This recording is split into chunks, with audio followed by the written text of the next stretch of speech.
Afin de clôturer en beauté la 6e édition du Black History Month, le réseau Mémoire et Partage a organisé, dans la soirée du jeudi 29 février 2024, une table ronde au Centre culturel artistique Africa. En effet, l'initiative Black History Month a été officiellement lancée pour la première fois aux États-Unis afin de commémorer chaque année l'histoire de la diaspora africaine.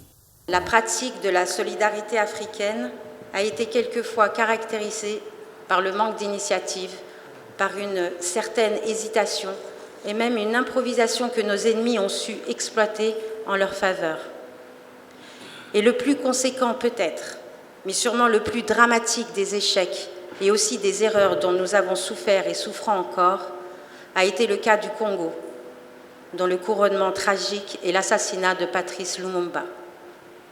Si les victoires doivent être une raison de fierté et une stimulation dans la marche de nos peuples vers le progrès, la conscience de nos échecs et de nos erreurs, prises à travers une analyse lucide et une critique juste, doit renforcer notre lutte, enrichir notre expérience, donc rendre plus possible et plus sûr de nouvelles victoires. En réalité, ces échecs et ces erreurs nous ont appris beaucoup de choses très importantes. Aujourd'hui, nous connaissons mieux et nos amis et la nature, les forces et les formes d'action de nos ennemis, l'efficacité ou l'inefficacité des moyens d'action auxquels nous pouvons avoir recours. Nous savons quelle est la capacité de l'ONU et quelles sont les fonctions de son secrétaire général. Et ce qui n'est pas moins important que tout cela, nous connaissons dorénavant notre propre nature. Les échanges de cette soirée ont été consacrés à la vie et au parcours de l'un des plus grands panafricanistes, Amilcar Cabral. Une manière de lui rendre hommage et de faire découvrir à la jeune génération tout le combat panafricaniste que ce grand homme avait pu mener. Au début, c'était un Black History Week, une semaine de l'histoire des Noirs. Et c'est en 1974, sous le président Ford, que ça deviendra un mois de l'histoire des Noirs. C'est parce que les Américains, les Noirs américains, avaient une grande conscience que leur condition, la condition qui leur était faite aux États-Unis, en Occident, était une condition qui reposait pour beaucoup dans l'effacement total de leur histoire, de leur mémoire et de leur contribution à l'humanisme du monde. Et c'est pour ça qu'ils ont créé cet événement en 1926. Et nous en avons pris la responsabilité en France depuis 2018. Nous l'organisons autour de figures de notre communauté, des figures africaines, mais aussi des figures occidentales, afrodescendantes. Cette année, nous avons choisi une figure résolument africaine, même si c'est une figure qui n'est pas suffisamment connue, même parmi certains Africains. Amilcar Cabral. Parce que l'histoire de la colonisation portugaise, c'est ce que nous avons voulu aborder dans cette édition. C'est d'ailleurs pour ça que nous sommes au Bénin. C'est au temps de la Révolution que j'ai connu Amilcar Cabral. Dans les années 41, 48, il a été frappé par un événement. C'est qu'il y a eu une sécheresse qui a causé une famine terrible, qui a causé près de 50 000 morts. Mais ce n'est pas seulement la famine qui l'a frappé, c'est la manière dont les morts étaient traités, dans une totale indifférence. Dans certains de ses écrits, il dit « la famine n'est pas une fatalité ». Donc il s'est résolu à travailler contre la famine. Il est allé donc pour ses études universitaires en agronomie.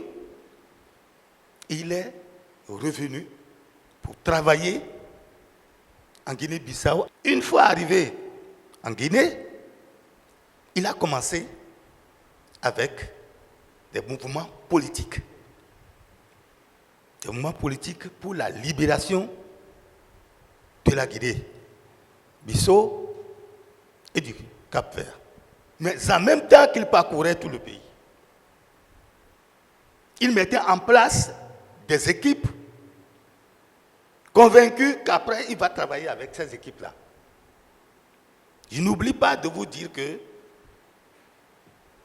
le mouvement, ou plutôt sa tendance à faire en sorte que les paysans guinéens puissent avoir accès à la conscience qu'il voulait mettre en place, eh bien, il a mené une bataille pour l'alphabétisation. Et dans son discours, il disait qu'il devait faire attention à ceux avec qui il était. Mais je ne sais pas s'il a respecté ça. Parce que il a été invité par un ambassadeur. Sa femme lui a dit, mais tu ne prends pas ton pistolet? Amilcar Cabral a refusé de prendre son pistolet ce jour-là. Et c'est du retour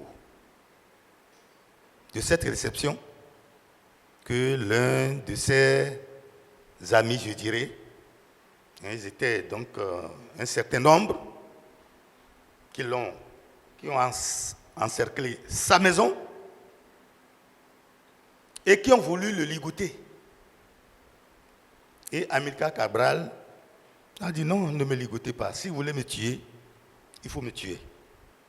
Et ses amis qui l'ont encerclé, qui voulaient l'emmener avec attaché là, ont fait feu. Et Amilcar Cabral rendit l'âme. La célébration du Black History Month, édition 2024, a parcouru les grandes villes historiques de la France avant d'atterrir au Bénin. Cette occasion a permis au public de connaître le révolutionnaire Amilcar Cabral, non seulement grâce aux différents témoignages des uns et des autres, mais aussi à travers ses différents discours. Premièrement, c'est appelé Cabral par lui-même. Il écrit ceci, il écrivait ceci. Je suis un simple Africain qui a voulu vivre son époque et payer sa dette à l'égard de son peuple. Là, il a annoncé les couleurs très clairement. Deuxième texte qu'ils ont appelé le serment de Cabral.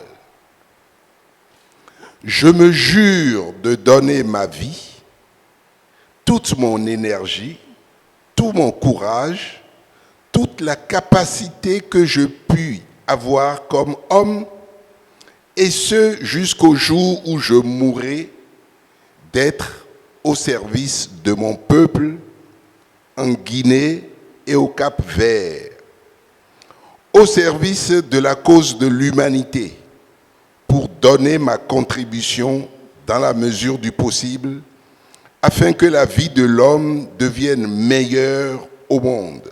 C'est cela qui est mon travail. Ça, c'était à un séminaire des cadres de PAIGC en 1969. Dans Esclave, Kany Alem parle du roi Adandozan, qui était un abolitionniste et qui a osé dire aux puissances esclavagistes, et notamment à Tchatcha de Souza, le grand négrier de Ouida, le temps de vendre des êtres humains est désormais révolu. Cela lui a valu d'être renversé par son propre frère, le prince Gakpé, qui deviendra le roi Guézo. Vous parliez de nos divisions, exploitées, attisées par les puissances impérialistes. En voilà un cas. Donc, en 1804, le 1er janvier 1804, lorsque la République d'Haïti noire se proclame, Victor Schœlcher n'est pas encore né. C'est la première abolition de l'esclavage. Mais nous, dans l'espace francophone, qu'est-ce qu'on nous dit? Le père de l'abolition de l'esclavage, c'est Victor Schœlcher. Mais il n'est pas né quand l'abolition de l'esclavage est obtenue par les esclaves eux-mêmes. Voilà des rectifications qu'il faut faire dans notre mémoire. Nous devons reconnaître toutefois que nous-mêmes et les autres mouvements de libération en général, nous nous référons surtout à l'expérience africaine, n'avons pas su apporter toute l'attention nécessaire à ce problème important de notre lutte commune. Le défaut idéologique, pour ne pas dire le manque total d'idéologie au sein des mouvements de libération nationale, ce qui se justifie à la base par l'ignorance de la réalité historique que ces mouvements prétendent transformer, constitue une des plus grandes, sinon la plus grande faiblesse de notre lutte contre l'impérialisme. Une initiative appréciée à sa juste valeur. C'est vraiment un personnage qui m'aura suivi, que je n'ai pas connu évidemment, mais qui aura suivi tout au cours de ma carrière professionnelle et de mes séjours. Et j'ai trouvé extraordinaire de le faire revivre ici au Bénin. Et c'était très très intéressant ce soir et je me sens vraiment concernée par plusieurs côtés par le débat de ce soir, que j'ai trouvé extrêmement intéressant. La leçon qu'on doit tirer, c'est qu'on est pour servir les autres. On ne l'est pas pour se servir seulement. Je dis seulement parce qu'on doit se servir aussi. Mais on est pour servir les autres. Alors ce débat, c'est le débat de la présence des Noirs dans le monde, du combat des Noirs pour l'émancipation et la liberté. C'est un long combat qui est loin d'être terminé. On voit que dans les pays d'Afrique de l'Ouest, on a énormément de résurgences de mouvements émancipateurs, souverainistes qui sont importants. On a aussi des leaders panafricanistes qui disent des choses aussi. Donc nous devons inscrire le mois de l'histoire des Noirs dans ce processus-là, qui est un processus d'émancipation, qui est un processus de libération, qui ne va pas voir des résultats, disons, définitifs prochainement, mais au moins qui nous permettent de rêver, de sortir de l'impérialisme, de sortir de la domination. Comme l'ont dit les intervenants successifs, il faut connaître son histoire. Non seulement connaître son histoire, mais savoir surfer là-dessus, savoir la revendiquer et se propulser de là. Donc voilà, Black History Month. De mon point de vue, ça c'est la deuxième édition qu'on héberge, qu'on accueille ici. Mais je me projette dans les éditions à venir. Je crois que cette maison va être la maison, comme qui dirait, d'accueil des causes des peuples noirs, qu'elles viennent des États-Unis, de l'Europe ou d'ailleurs en Afrique. Nous sommes leur maison.